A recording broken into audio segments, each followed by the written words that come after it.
Hello everyone, গরম গরম পটল ভাজা খেতে কারা ভালোবাসো? দেখো পটল কেটে নিয়েছি। হ্যাঁ, প্রথমে পটল দিয়েই শুরু করলাম। আমার কিন্তু বেশ পটল ভালোই লাগে। গরম গরম পটল ভাজলাম, যেহেতু মুগের ডাল করেছি তার সাথে। আর এই দিকে দেখো আমি একটু বানাবো ব্রেকফাস্টে আজকে চিড়ের পোলাও।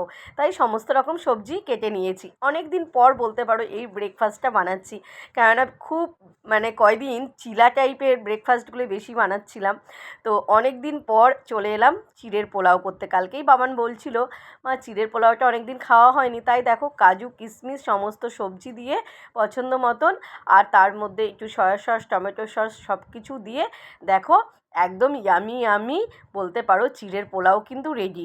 আর দেখতে এত সুন্দর হয়েছে, আমার মনে হয় খেতেও খুব সুন্দর হবে, কেননা আগে দেখ নাই তারপরে খাওয়া। দেখো আমার চিড়ের পোলাও রেডি। বাবান আর মেয়ে ওদেরকে খেতে দিয়ে দিলাম। দিয়ে দেখো আজকে বৃহস্পতিবার, স্নান করেই ভাবলাম আগে পুজো দিয়ে নিই, তারপরে আমি ব্রেকফাস্ট করব। তো দেখো স্নান করে গোপুসোনাকে স্নান করিয়ে ঘট পেতে পুজো দেওয়া আমার হয়ে গেছে। পুজো দিয়ে এসে এই দেখো এবার আমি নিয়ে বসেছি চিড়ের পোলাও। সত্যি খেতে না দারুণ হয়েছে। কিশমিশ কাজু পেঁয়াজগুলো বেশ মুখে বাজছে, ভালোই লাগছে খেতে। আর পছন্দের কিছু ভেজিটেবলস দিয়েছিলাম, ফুলকপি, আলু, বিনস, গাজর। সত্যিই খুব সুন্দর হয়েছে।